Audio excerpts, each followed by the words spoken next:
Hi everybody, Miss Boswell here for another art class. Today I'm going to show you some drawing techniques that help you shade things from light to dark.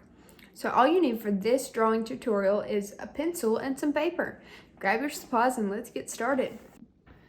Today I'm going to show you how to use shading and value within your pencil drawings to make things look realistic. The first thing that we're going to do is practice getting different shades. Shades is how dark or light something is. So as you can see here, I took a ruler and drew two lines on my paper. They don't have to be exactly straight. And I'm going to draw some short lines to complete this rectangle and break it up. I'm going to try to break it up into at least 10 sections, but I want each section to be a square. So however many you can fit is fine.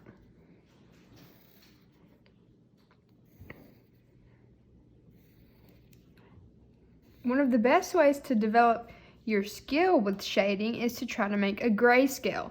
That's what we're going to do now.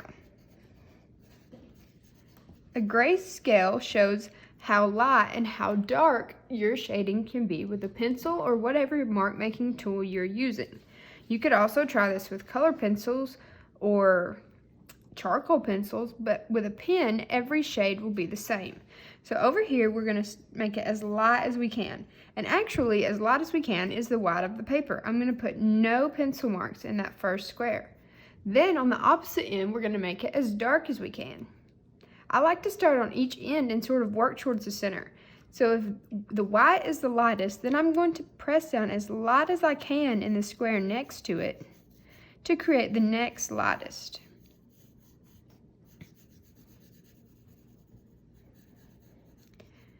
It's really hard to get the light ones to look consistent because you're trying to press down so lightly, but that's okay. Just give it your best shot. In the darkest one, I'm going to press down as hard as I can to fill the square. I'm not worried about perfectly staying in the lines here. This is just an exercise so that you get some practice at making different kinds of marks with your pencil.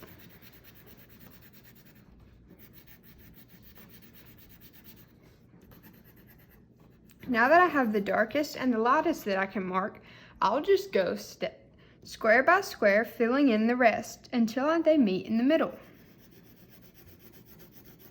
You can try this now while I finish mine. Okay, now that I have completed my value scale in different blocks, ranging from light and absolutely no drawing to as dark as I could bear down, I'm going to try to create a continuous value scale. The difference here is a continuous value scale will not have these lines separating each color. Instead, hopefully they will all blend together. To do this, just remember that to create a light line, you put very little force on your pencil and almost let it float across the paper. While to create a dark line, you push down as hard as you can with the pencil. To create a continuous value scale, I will just start by doing as light as I can and moving across the page. As I move across, I'm going to press down a little bit harder each time. As I continue to move across the page, I'll continue to push down a little bit harder. You can see how it's starting to get slightly darker. Something that helps a continuous value scale look very successful is if there's not a lot of white showing through. So I'm trying to keep my pencil lines very close together. So it creates a solid block of color.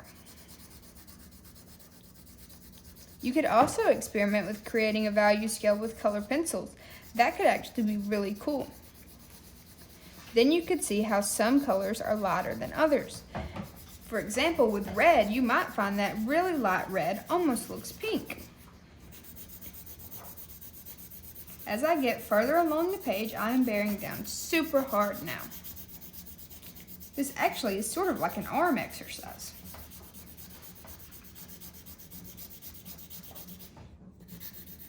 Once you've gotten as far as you can go and you're bearing down as hard as you can fill in places that you think need a little more blending.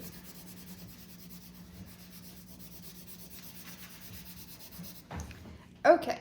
Now that I have created my continuous value scale, you can see how it goes from light to dark and sort of blends instead of straight lines separating each color. These are 2 techniques and exercises that you can try at home to practice your shading skills.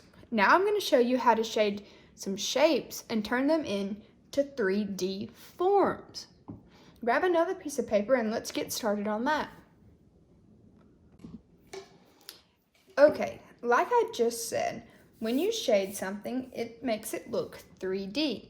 This is the difference between a shape, which is flat, like a circle or a square, and a form, which has the appearance of being 3-dimensional, like a cube or a sphere. One of my favorite ones to do is a circle, so I'm going to show you how I would do it. I'm going to grab a cup or anything that is circular shape that I can trace. Now I'm going to trace around the edge. Have to be sure to hold it in place so that it does not move, and create a crazy circle.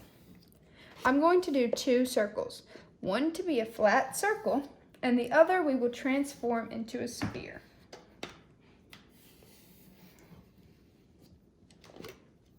Okay, now this is going to be my circle because it is 2D and only a shape. While this one we are going to transform into a sphere, which is 3D, or in the case of drawing, it looks 3D and is called a form. You can see that I've gotten a smudge on my paper. It is from drawing and creating some leftover pencil on my hand. Now this can happen all the time. It's no problem. You can either erase it or you can be extra careful not to press your hand where the smudge is onto the paper. When shading a sphere, you want to follow the shape of the circle with your pencil. So at the bottom, I will have it be darker. I'm going to imagine the light is coming from this direction and shining onto the sphere. So that means the lightest part of the sphere will be in this area. This is what we call the highlight. So I'm going to leave that area really light and focus on shading the bottom.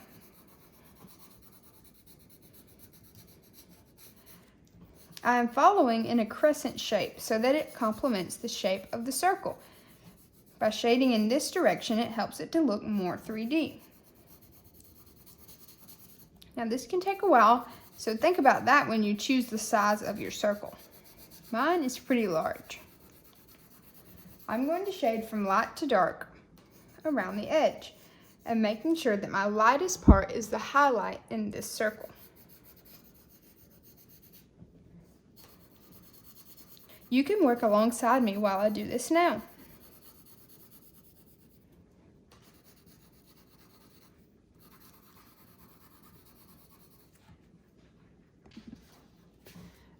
Okay, now that I sort of got a base shade all around my circle, filling it up except for the area of the highlight, I'm going to show you how we can actually use that accidental smudge from earlier as a superpower.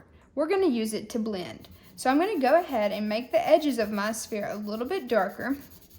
Remember that a sphere would be coming out in space, so each edge would be further back in space from where we are seeing it. So you can make these a little bit darker. And then we want the bottom section right in here to be even more dark because it is the farthest part from the light, which is over here.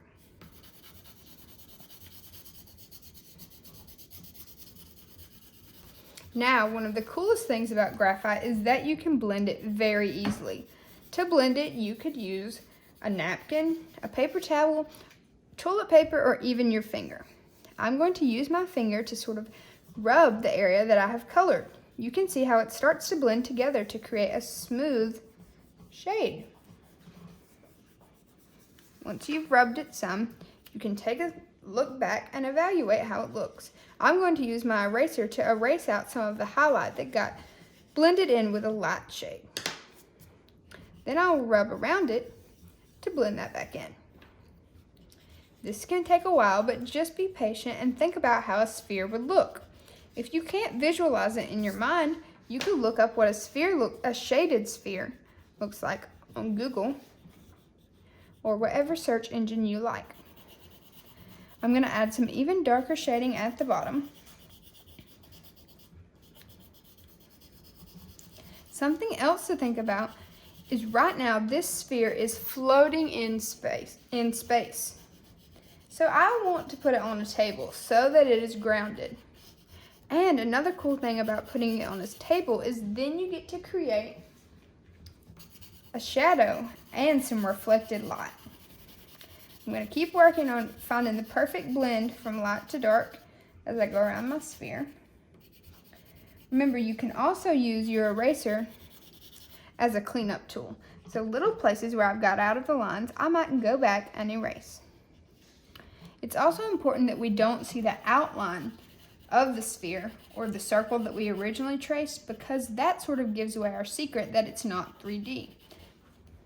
So make sure you either blend that in or erase the lines that you traced if they're visible.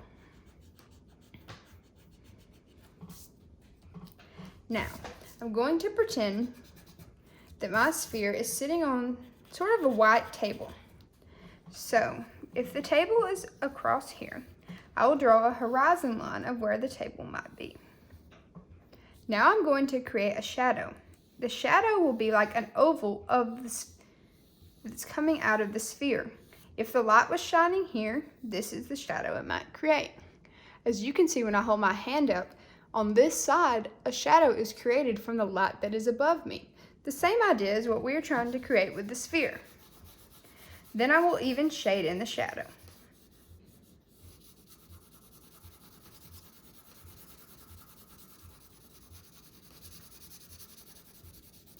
It is a good idea to follow the shape of the oval even when you're creating the shadow. This helps it to look solid. Another good thing about blending with your finger or a paper towel is that it hides any area that you didn't cover exactly with the pencil. As you know, when you create a squiggle like this, it is very hard to create a solid color, and sometimes little areas of white show up. Blending will help you to avoid this.